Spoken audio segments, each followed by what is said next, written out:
नमस्कार, स्वागत है सभी का। आप देख रहे हैं रिपब्लिक गार्डियन। मैं हूं चंदन श्रीवास्तव। बात करेंगे आज के इस वीडियो में कि नरेंद्र मोदी के तीसरे कार्यकाल में क्या सचमुच मुसलमानों को दरकिनार कर दिया गया है।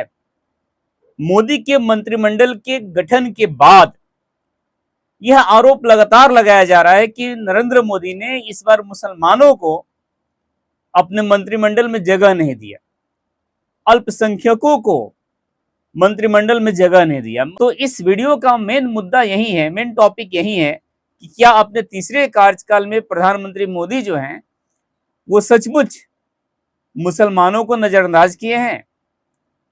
विस्तार से बात करेंगे। इसके पहले आपसे निवेदन होगा, जो लोग इस वीडियो को देख रहे हैं वीडियो को लाइक करें, शेयर करें, चैनल को सब्सक्राइब कीजिए, बेल आइकन दबाइए ताकि आगे के सारे नोटिफिकेशन सबसे पहले आप तक पहुंचे।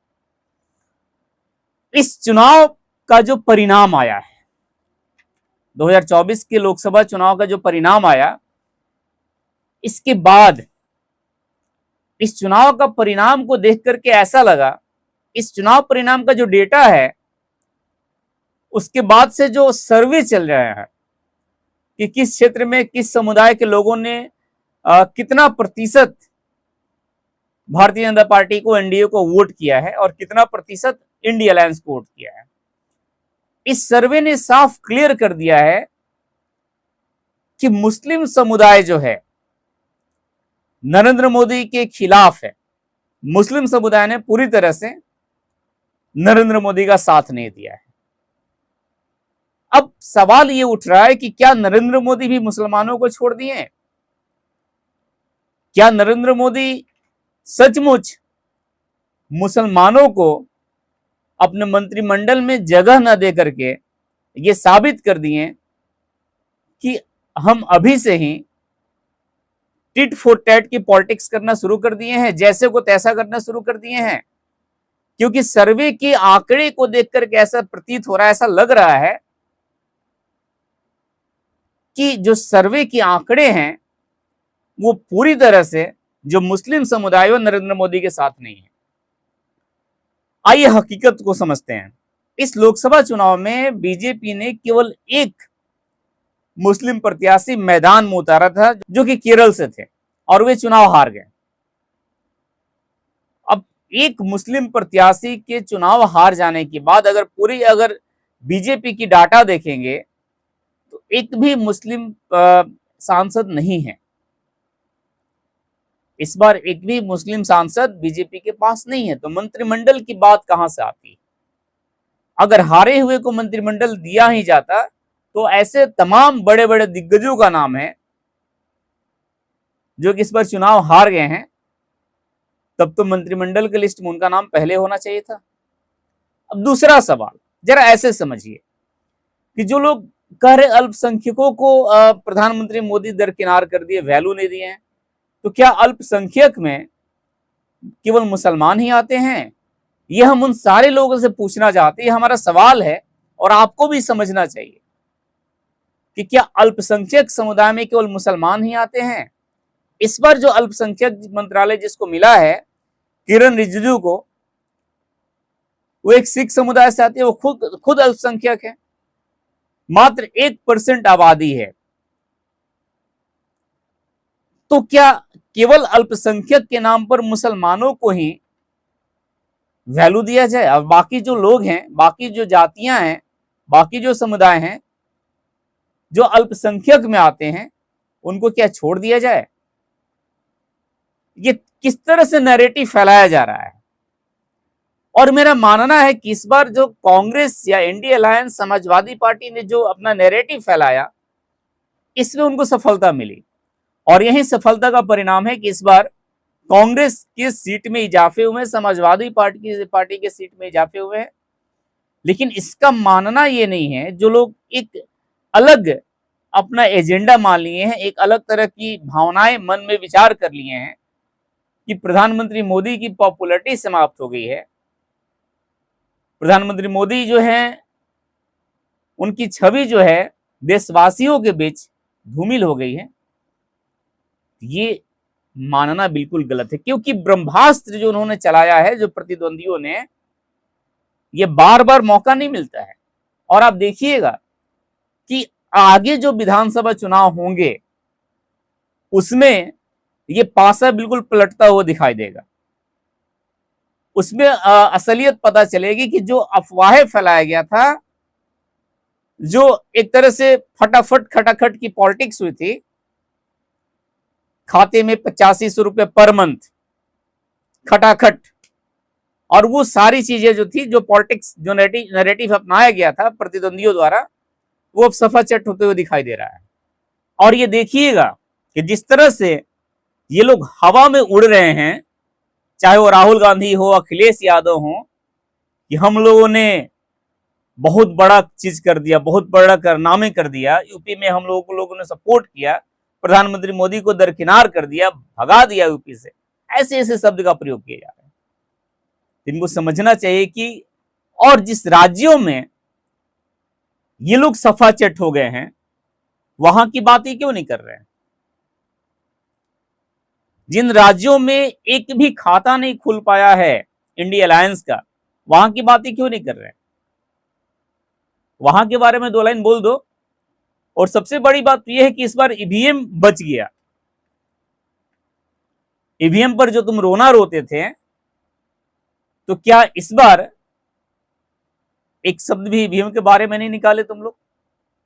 क्यों नहीं निकाले? कि ईवीएम हैक कर लिया गया है, बैलेट पेपर का चुनाव होना चाहिए, ये सारी चीजें तो नहीं आप लोग बोल पाए। ये मैं तो मान लो बहुत अच्छा हुआ, जो हुआ वो अच्छा हुआ, क्योंकि आगे के दिनों में जब अगले चुनाव होंगे, तो ईवीएम का रोना तुम लोग रोगे तो देश की जनता समझ जाएगी। देश की जनता के सामने, जो भोली भाली जनता के सामने तुम लोगों को ढोंग किया है, जो अफवाहें फैलाई है संविधान को लेकर के, संविधान खतरे में है, देश का लोकतंत्र खतरे में है, ये सारी चीजें जनता को साफ साफ दिखने लगेंगी कि इन लोगों का विचार जो है वो कितना गंदा है। अब आइए दूसरी तरफ आते हैं, मुस्लिम मंत्री को लेकर के, कि मुसलमानों को मंत्री पद क्यों नहीं मिला। जो सर्वे की डेटा आया है, इसमें पाया गया है कि लगभग 92%, मतलब मोर देन 90%, देश के 90% से अधिक मुसलमानों ने इस बार भारतीय जनता पार्टी के अगेंस्ट में वोटिंग किया है,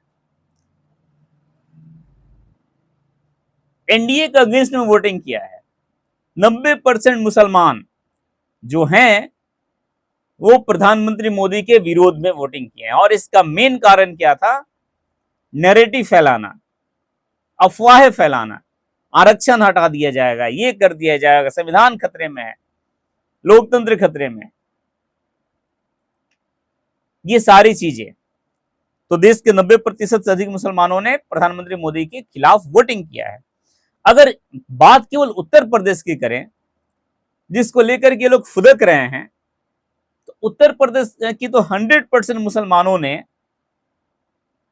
इंडिया अलायंस का साथ दिया है, प्रधानमंत्री मोदी का साथ नहीं दिया। और इसका मैंने एक वीडियो जारी किया था अपने इस चैनल पे, कि एक ऐसा जगह है जहां पर प्रधानमंत्री मोदी ने इतनी आवास योजनाएं दी हैं गरीबों को, प्रधानमंत्री आवास योजना के तहत अनेकों घर मिले, लेकिन मजाल है कि एक भी वोट जो है वो प्रधानमंत्री मोदी के पक्ष में मिले। तो मुसलमानों का ये मनसा है भाई कि आप कुछ भी कर लीजिए, चाहे आप हमको आवास दीजिए, राशन दीजिए, हमारे एक एक के 10-10 बाल बच्चे हैं, लेकिन फिर भी हम आपको वोट नहीं देंगे। हम नरेंद्र मोदी को वोट नहीं दे सकते क्योंकि ये मुसलमानों के खिलाफ काम करते हैं। 3 तलाक हटा, ये हिंदुओं के लिए हटा था।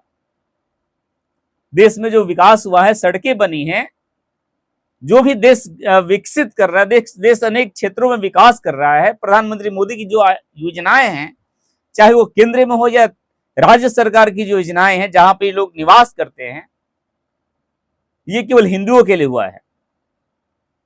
तो ये मुसलमानों की नैरेटिव है। मुसलमान ऐसे समझ रहे हैं कि 21% वोटिंग हमारे जो है वो नरेंद्र मोदी के खिलाफ ही रहेगा। तो प्रधानमंत्री मोदी भी ऐसा थोड़ी है कि उनको कुछ नौसिखिया समझ नहीं आती है, वो भी सारी चीजें समझ रहे हैं और बिल्कुल सही किया उन्होंने। इस बार जो मंत्री पद दिए गए हैं बिल्कुल सही दिए गए। तुम लोग उसके हकदार हो ही नहीं। एकदम टीट फॉर टैट की राजनीति की है प्रधानमंत्री मोदी ने, जैसे को तैसा। जब तुम हमारे नहीं हो तो हम तुम्हारे कैसे हो सकते? जरा सोचिए कि इन लोग की जमीर कितनी गिरी हुई है, कितना गिरा हुआ है लोग, इनकी सोच कितनी गंदी है। ये लोग आज भी जो है उसी सोच के साथ अपना जीवन व्यतीत करते हैं जो कि देश में अराजकता फैलाती है। जरा देखिए, मैं ऐसी बातें क्यों बोल रहा हूं। सरकार बनी है लेकिन फिर भी प्रतिद्वंदियों द्वारा बार बार ऐसा बयान आ रहा है कि सरकार चलेगी नहीं, और ये लोग कहते हैं कि लोकतंत्र खतरे में है।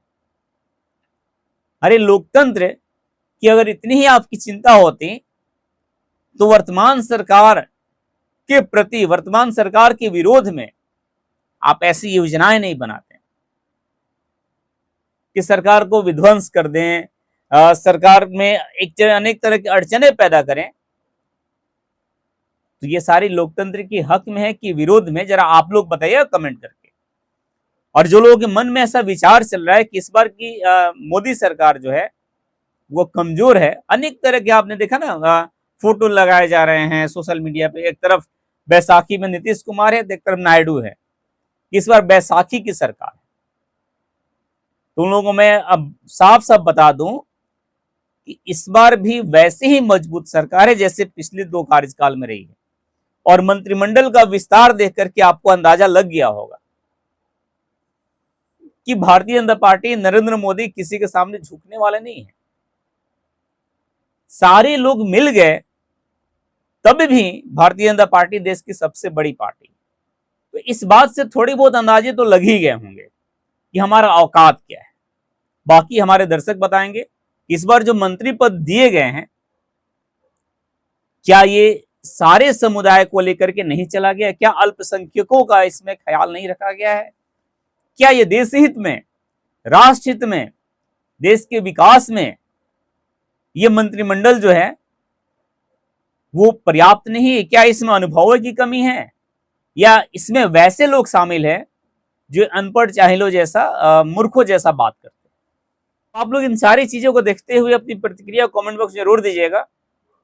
और चैनल पे ऐसे ही अपना सपोर्ट बनाए रखें। चैनल को सब्सक्राइब करें, वीडियो को शेयर करें, बेल आइकन दबाएं ताकि आगे के सारे नोटिफिकेशन सबसे पहले आप तक पहुंचे। बहुत बहुत धन्यवाद।